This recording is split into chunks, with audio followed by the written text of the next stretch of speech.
You may have seen the highlight video and the full process of the Well of Fate that I created alongside my community, but I'm going to show you every little detail that there is in depth now that it's all complete and ready to go. My name is Brian Saviano, Bricks O'Brien. This is the Well of Fate, a creation that I made alongside my community as part of a build challenge against fellow content creator Kendra. And I know that I've made a little bit about this, like trying to get the word out there about it, because I am overwhelmingly proud of everybody that helped me do this, and I want to showcase their work as much as possible. So that's what I'm doing today. All these little campsites, mushrooms, all the details here were all made as part of a 5-hour live event that I hosted to see who could win. And the winner ends up giving away a copy of Legend of Zelda Tears of the Kingdom. Spoiler alert, we didn't win. Actually, we didn't win. The reason why, as I fly around here, is because the Minecraft developers were looking for something more so like the Well of Fate from Minecraft Legends, and that is not what we built here. We built something very original and different, which is totally okay, and that's what I wanted to do, and that's what I asked everybody to do, and it worked out really nicely. So I am still proud of everything we did. And even though Kendra should be giving away a copy of Tears of the Kingdom on his live show channel on Twitch, actually, I am also giving away a copy of Legend of Zelda Tears of the Kingdom by you watching my live shows on Twitch 3 times a week or more. You can get your copy just by watching, and you have a chance at actually winning it. So that's the deal. Let me start with the overall vibe for the Well of Fate.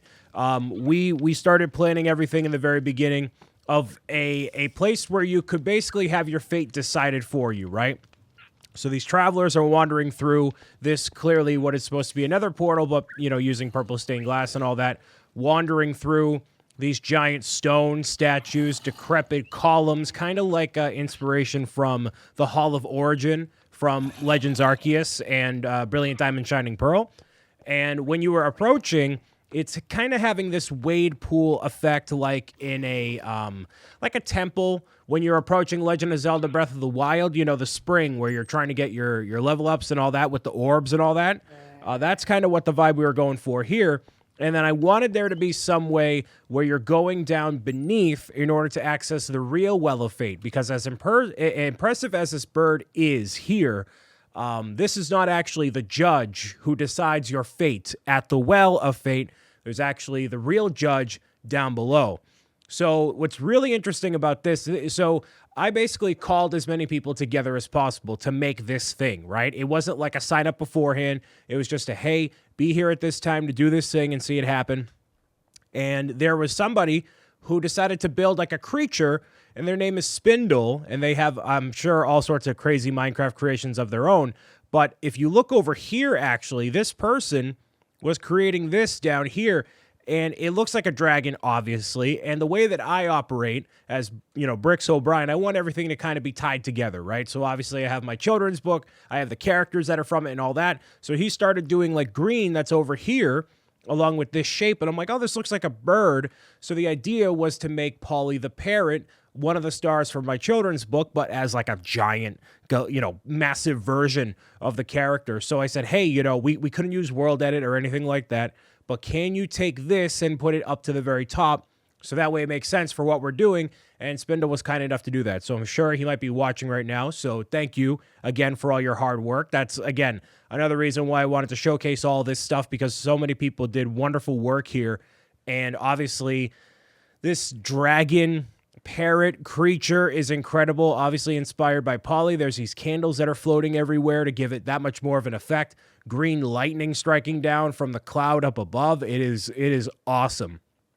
And again, we didn't have World Edit, so this could have been a situation where he took like a blueprint, because I know there's some clients where you can like basically load in a schematic and then copy it as you're doing your thing. So it could have been something like that and then modified to be Polly. I don't honestly know, but I know that the likeness for Polly the Parrot was really accurately captured here. We had Eli, who was working on the stone creatures all the way through. I tried, you know, adding a little bit to it here and there. And then there are so many people who contributed so many little things here. Hopefully you can let me know by any means of the internet if you contributed to this, because I want to make sure you get credit for what we're doing here, right? So the idea is that these settlers were trying to find their fates in the Well of Fate. They were setting up shop here, trying to find one way or another what their fate was, and they soon abandoned the place after it all went crazy with that big giant bird who invaded. There's a lot of these campsites hidden around here, and this is Cecilia the cat, which is also from Pro Gamer's Guide to Healthy Habits, but is a little stone creature, right? So I tried to have homages to the different characters that are around here. The trees are really nicely well done. One of my moderators, Anthony, did an excellent job setting the standard for what the trees should look like around here. We had Beth and all sorts of other people helping out with the sides and making sure that this looked like a cohesive mountain. So what I said to everybody was, like, if you're in this middle section here, right, you're looking around, kind of like how in Mario 64, where you see the sides of the mountain go up to like Peach's Castle and you can't actually see the horizon where it's at.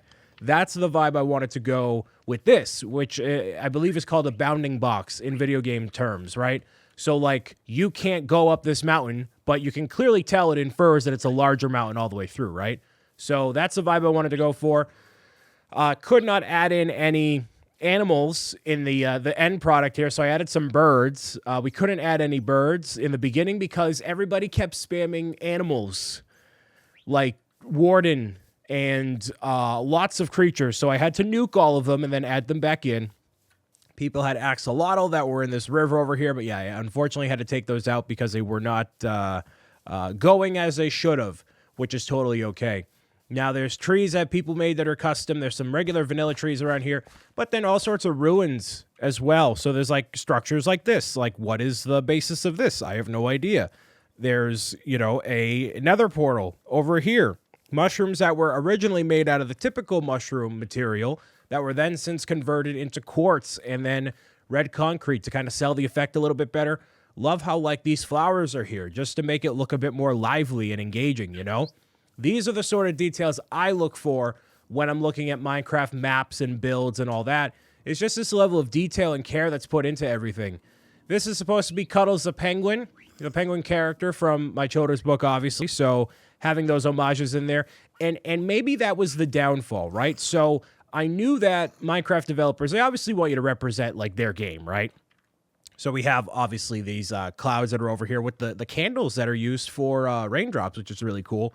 But I compared the experience to, like, being on Lego Masters. Obviously, I haven't been on Lego Masters, but I know a lot about the experience and what the judges look for and the process of how they judge things, because I've known a lot of contestants and whatnot, right? So they are looking for not necessarily what you want to build, but what they want to see based on the prompt. This is a dwarven, not castle, I mean kind of a castle, mountain, by the way.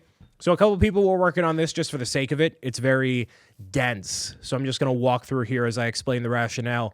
But when they said it was the Well of Fate, what the Minecraft developers were giving as a prompt, I'm like, okay, this is obviously a thing from Minecraft Legends, as I soon discovered, and Ken knew that because he had a wonderfully immaculate build that looked like the Tower of the Well of Fate from Minecraft Legends, right? So mine didn't look like that at all, and I kind of knew, by the way, there's this guy over here. Wait, hold on. Well of Fate. See, there's the Well of Fate. But since I knew it was from Minecraft Legends, I knew they were going to be looking for a specific type of structure that I wasn't making, and that was okay. So a lot of the time, judges are looking for what they want you to do, not what you want to do. So if I wanted to really win, I would have pivoted my entire strategy to look more like Ken's and more like the Well of Fate that as it's featured in Minecraft Legends. And I decided not to do that because I just kind of wanted to do what I wanted to do anyways. And so everybody was everybody was on board with that, and it worked out just fine. So this is the upper portion here, right? This is all pretty slick. I love how the nether portal came out and all that, right?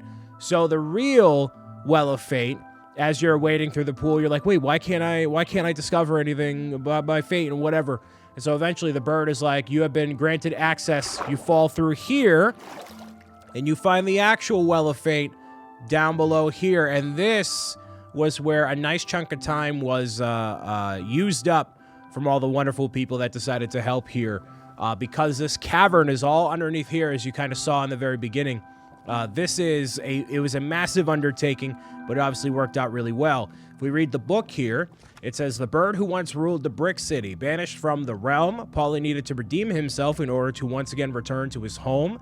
He lures many explorers into his dungeon by creating a decoy to intrigue more adventurers.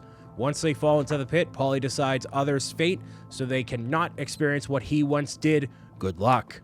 And so this bird here was inspired by so Anthony, the gentleman who was making the trees up toward the very top here, he uses a profile picture of a cockatiel, which then my illustrator for the children's book, Kevin Hinkle, he made into the Pro Gamer's Guide art style. So hopefully I remember to actually show you a picture here. So if we had to connect it from Paulie, who is a bird, to another bird in an art style we already know, it was going to be that one. So Spindle, who also made the one up at the very top there, made a smaller version here. So this is the actual judge for the Well of Fate, right? So the colors are inspired, obviously, by the cockatiel colors that Anthony uses in his profile picture, the cowboy sheriff's hat, and then the green that's toward the bottom of the wings. This is a more original bit. It's not, cockatiels don't typically look like this. They have like a red cheek and stuff like that. But, you know, it's Pro Gamer's Guide. You got to have a little bit of difference and not quite everything similar, you know what I mean? And I believe it was Manser who was working on this archway in the very bottom here. And he's creating all this. And I said, hey, don't not waste your time, but make it look decrepit, make it look like it was here for hundreds of years and that it's all disheveled and whatnot. Because this is supposed to be an ancient area, right? There's all sorts of things that are going on. There's like cages up here. There were mobs in here at one point, but unfortunately, yeah, it's because everything was so crazy. There's like a sword in the stone over here. Everybody was adding in so many little details in here, which again is what I look for in a Minecraft build, is detail. I don't want to have one massive structure. I like having all sorts of little stuff, and then people can customize their little area the way that they want to. So I told everybody, hey, let's make a cavern going all the way from what's technically ground level here, because if you look, well, there's my character there. Hi. Down here. This is level 0, and hopefully we can see, actually, let me go into spectator mode. You can see, yeah, so this is a creative world, flat world. This is 1 over here, and then everything was built all the way up. So I requested people to build a massive, massive cavern going all the way up like 100 or 200 blocks. And so when you don't have like 20 people to work on it, yeah, it obviously takes forever, but we had a bunch of people on the team and it worked out really nicely. So not only did everybody make these wonderful walls that could basically encapsulate this cavern, but then adding detail into it as well. So you're having, these lush greenery everywhere. There's basalt, there's cobblestone, and it looks a bit disheveled, but that kind of plays into the theme of what I was looking for, right? It's a bit everywhere, all over the place, kind of like how I am as a person, you know what I mean? And then obviously the people that help out are reflective of that in a weird way as well. So this is what the outside of it looks like. Now, if you decide to help with the next building challenge, which I'm actually hoping to have in the summertime, if you made it this far into the video, summertime is probably the next time I'm going to have it. And then I'm going to have the prompt for what the next building challenge is against Kendrasite. But you can see that obviously most people were working on the main structure that were over here. Some people were doing their own thing, which unfortunately is not the point when you're building into a challenge like this. Everybody should be working together on one common goal instead of having people, doing their own thing, making their own houses and stuff. I host build challenges pretty much every single week where you can build to the prompt or build whatever you want to in Minecraft. So those are the times and places for those things, not situations like this, right? This over here, as cool as this, I don't think I even saw this the first time. If you go underneath here, it looks like a restaurant. I've never seen this. It's literally a restaurant underneath the lava. So you know what? If you're feeling it, man, you want to get some pancakes after deciding your fate, and you're like, what? I don't feel like going to the surface again. I guess you can do that. So there you go.